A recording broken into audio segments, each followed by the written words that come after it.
Many Baggies fans are saying this is the most boring brand of football I've ever watched. Andy said it sent my glass eye to sleep last week. Boring, no authenticity, no personality, a robotic byproduct of characterless modern day football. Sheelan, you need to do something. What do you think? We've got our 4 resident Baggy fans back this week on Pastures Green to rule their rod, of course, over that Sheffield Wednesday drab draw. We're turning into Moments FC, one fan says. So that's what we're exploring this week. Where are the magic moments coming from for this squad? We're revising our season predictions and which player, out of all of them, needs a rocket the most for Bonfire Night. And we're carrying on with our A to Z. We're looking at E this week. How are we all doing, fellas? Are we still awake after watching the latest instalment of West Brom football? I mean, barely. Yeah. Let's not talk about Mason to start with. We'll get to him in a minute. But in terms of the players, Aaron, when you watch them, what's going on? I'm not sure where to start really, and to be fair, I don't think they know where to start on the pitch. Yeah, there seems to be a loss of motivation for the players, if I'm honest, because no one really seems to care. It seems like we've signed a lot of quality players, in my opinion. I think Mepham, Phillips were good additions, especially in a back line that last year wasn't very good.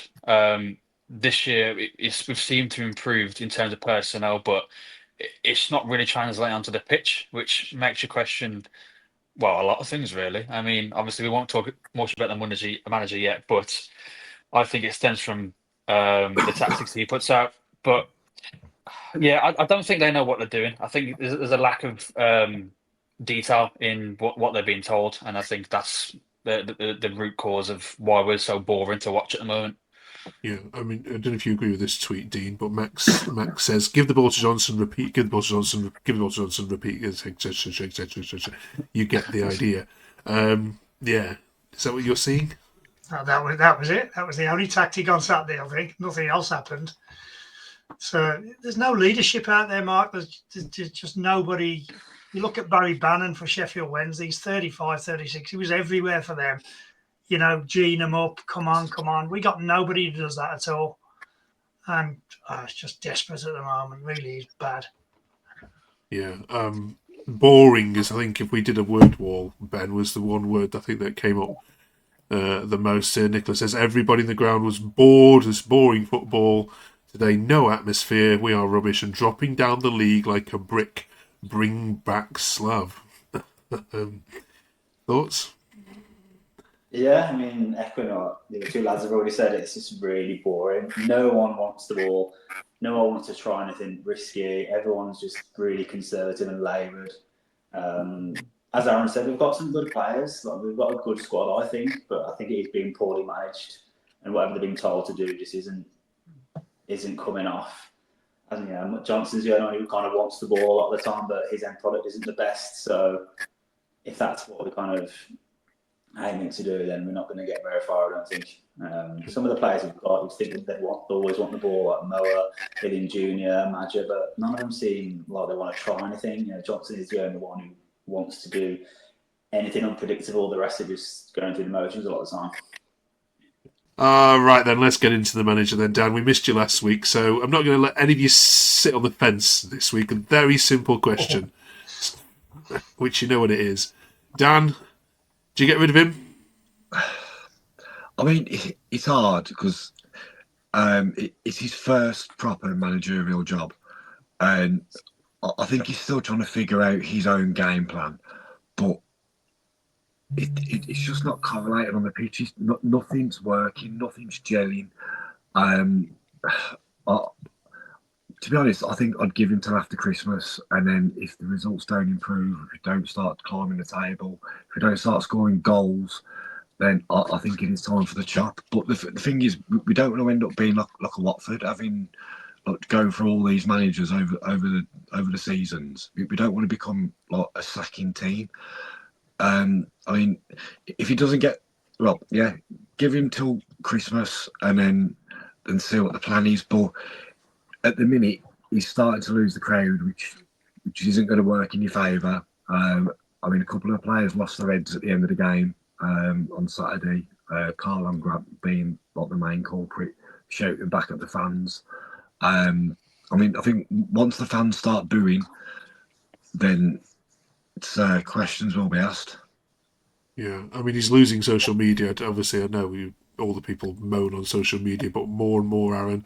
Aidan says, get him gone ASAP. We could still have a decent season, but the longer we keep him, we might as well throw the season away. Ray says, get him gone, Sheelan. Mason's attitude stinks, in my opinion. We can write off the season if you like, but I don't want him. I don't want him in charge anymore. I think you called him a glorified PE teacher in a tweet yourself this week. I presume that you want him gone now. Yeah, I mean, I'd give him the next 2 games, and that's being generous. I think so far he's shown no desire to change what's gone wrong, which is pretty much most weeks. You know, things go wrong or nothing goes right, really.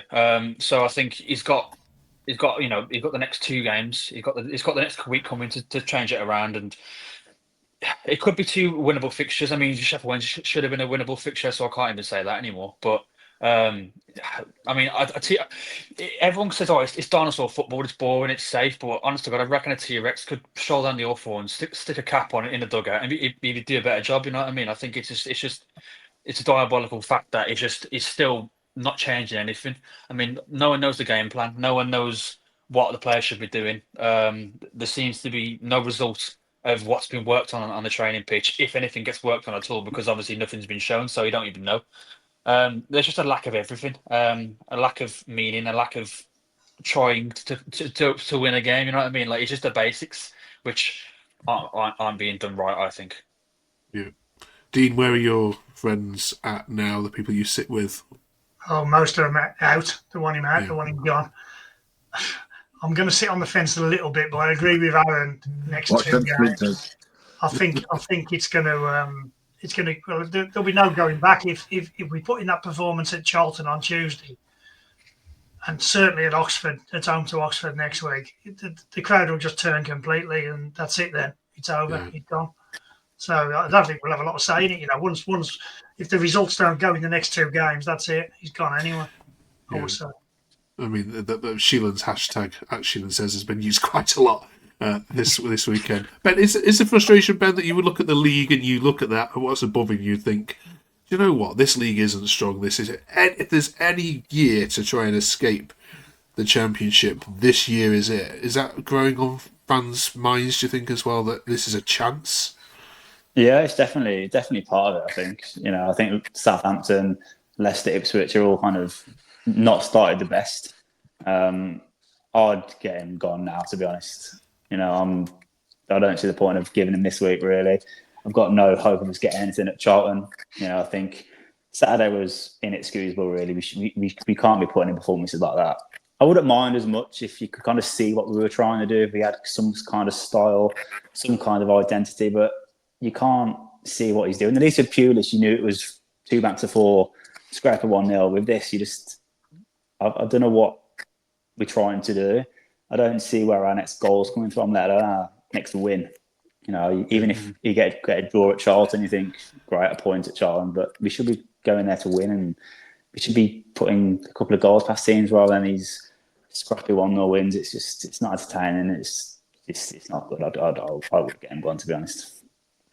Charlton are a decent side as well, aren't they? Especially defensively. Right, let us know in the comments what you want. If you want him gone, all of you, then there's not really many decent names out there. Is there any rumblings any of you are hearing about? I mean, you won't want Russell Martin, will you? Let's be honest. Nope. Anybody hearing anything? Any got any good ideas? Not really. There's nothing to mention, has it? Really? Everybody's sacking the managers now. Southampton have just sacked theirs. Norwich is only a matter of time. You know, decent managers can have the pick, aren't they? I know. All right. Let us know. Let us know in the comments. We'll. I suspect we'll be back here again next week, with all 4 of you demanding for his head at that point. Let's see. We're asking you to review your season predictions because we're now, of course, a quarter of the way through the Championship season, which seems to have flown by.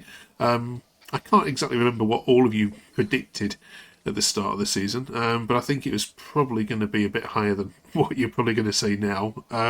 Aaron, where will Baggies finish this season? Probably around where we are now, if I'm honest. I mean, the league table sums up us at the moment. We're just mediocre. We're just a middle of the pack team. We're nothing special. We're not bad, but we're not great. We're just middle of the pack. Nothing special there going on. It's just, the same old dross every week, and it's probably gonna. Well, you'll pick up, a few results here and there, but a few results isn't enough to satisfy the average Albion fan. I keep seeing a lot of people saying, "Oh, we're not a promotion chasing team anymore," and it really irks me. I'm thinking, well, why aren't we? We've signed players that, for example, Chris Mepham. He played a massive part of Sunderland's promotion campaign last season. Alfie Gilchrist played a massive part of Sheffield United getting third place, 90 odd points last season. We've signed these players who are obviously very competent, very good in this league, and it makes me think, well, why can't we be up there as well? We've got the players to do it, so it's obviously the case of, or nothing is being. There's no cohesion there. So, but yeah, it'd be a mid-table finish, absolutely. Okay, 12th from Aaron. Dean? I think I predicted 10th, and I'll stick with 10th. To be honest, I can't see any difference. And it's a rubbish division. Ipswich weren't any good. Where else did we go last week? I'm losing track now. Watford. They weren't any good either. These clubs are there for the taking, but we're not even trying to win. Yeah. Frustrating. And you beat Stoke earlier this season. Look at them now. We're on the front foot then. The first few games we came out, we're on the front foot. We were challenging. I don't know what happened. It's all gone south. Dan? I can't even remember where I said we'd finish. I think it was just outside playoffs, but Peter's bottom. In fact, it's not like Aaron said. We are literally just more bang average. So probably around about mid-table. I think we finished now. Ben? Yeah, I think I said about 8th and 9th. I think. Okay. Well, we're now 11th. I think there's teams below us that are going to get better. My fear is we're going to turn into another one, like Preston and Bristol, are just stuck in the Championship forever. And that's kind of, it doesn't fill me with much hope. So I think south of 12th, I think we're going to finish, to be honest.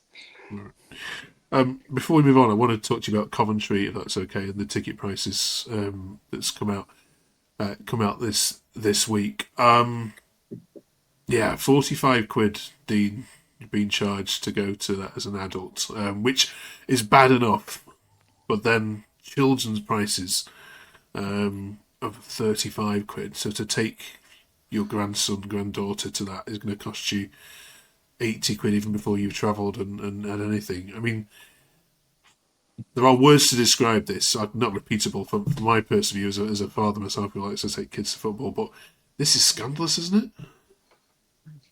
It's disgraceful. Yeah, it's one I've got to go to. I joined the boycott, but it's 20 minutes away from my house. You just save on petrol then, don't you? And I save 5 quid because I qualify as senior. So it's still 40 quid. It is ridiculous, and I understand everybody who's boycotting it. Yeah. I mean, it's a great idea. I mean, there was a guy who tweeted, I think, we should just pay for one ticket, get a big sheet that says F off on it, and then unfill on the seats and that guy leave. I mean, we put this to Coventry fans, and they did say, look, even they're a little bit embarrassed by it. But, I mean, Dan, you've got young kids. I mean, this is... It's the kids' prize, isn't it, that I think is the most head-scratching of all. Yeah, I mean, a couple of years ago, I think I paid 40 quid to go to Leeds and just get battered, but... Oh, it's completely different to Coventry. Coventry are just... they think they're a champagne team, and they're not. They're Coventry. Even the special sang about the Coventry, how bad it is. So it is embarrassing for them, really, to be charging that much, and especially 35 quid for kids. It's ridiculous. Yeah. Ben? Yeah, I mean, I remember when we were in the Premier League, I was paying no more than £30 to watch us at Old Trafford and the Emirates. So I don't know if Coventry think they are to charge that. I think there was a cap in the Premier League on away tickets. Yep, there Right? is. Yeah. So I'm going to Old Trafford in a couple of weeks to watch Everton. It's 30 quid. I mean, exactly. It's baffling to why nothing's been put in place in the Championship, and it's something that definitely needs to be looked into. Yeah. Aaron, has it got your goat? No, I wouldn't go to it. Absolutely not. I mean, I don't see why anyone would pay £45 to watch Coventry, especially in this day and age where Coventry are top of the league and we're going to get absolutely battered by them. So, it just doesn't make a sensible viewing for me. Yeah, okay. They've also charging Swansea that on Boxing Day, which is ironic because Swansea don't turn up. For away games anyway. So there's literally going to be no one there in that away end. So Doug needs to pay for the stadium, so we're here. But there we go. Right, bonfire night on Wednesday. So we're asking which player needs a rocket up their backside the most. We know there's a few you can give to this. Pick a number, Jesus. But which player is underperforming the most from what we've seen in the last season and what your expectations were? Ben, kick this off. God. All of them. This is literally all of them. Even Isaac Price. He needs to step up a bit more. He's been bad the last few games. All of them, yeah. Literally, I can't even identify one. The manager, I'll say. The manager, maybe, actually. I think, I think he needs to, maybe stick a bit on the player sometimes. I think if I'm a manager, if I'm a player sat in the dressing room and he walks in, I don't think I'm going to be too scared of him. So maybe he needs to change his approach a little bit. I don't know. Yeah, we'll go with him. Okay, Dan. It's like Ben said, half the team needy. To be honest, apart from Illing Jr.'s goal that he scored, he hasn't really shown much promise to me. He looks nervous on the ball going forward. Like Ben said, half the team need it, to be honest. Okay. Aaron, can you pick out one player who needs a rocket? You know what? We'll go with Hegebo because he had a lot of promise and we paid a lot of money for him. Considering it's Albion in the Championship, we paid $5 million, whatever it was for him. That's a lot of money for us. We don't spend money like that. We haven't for a long time. But he came in with a lot of promise. Don't get me wrong, he's from the Norwegian league, so I can't really say it's a good quality or anything like that. But a lot of good players have come from that league, and you think, well, you'd like to see a bit more from him. I mean, I think he scored 7 in 13 before he joined us. And again, I'll repeat myself. It's obviously not the best quality league in the world, but he's not even showed a lot of instinct to get anywhere near the box. Really, he seems to be doing a lot of running and a lot of chasing, which again as a striker you expect. But the first goal of a striker is to score goals. And we're not seeing anything like that at all. And I think he needs to do a lot more work in that kind of area of his game. Dean? Yeah, well, Dan said Illing Jr. It's a waste of space for me. Apart from that one flash and that one goal, I'll send him back to the scumbags down the road. But Isaac Price, after the beginning of the season, he looked like a superstar in the making, and he's just been drossed the last few games. In fact, I'd leave him out Tuesday night. He's offered nothing.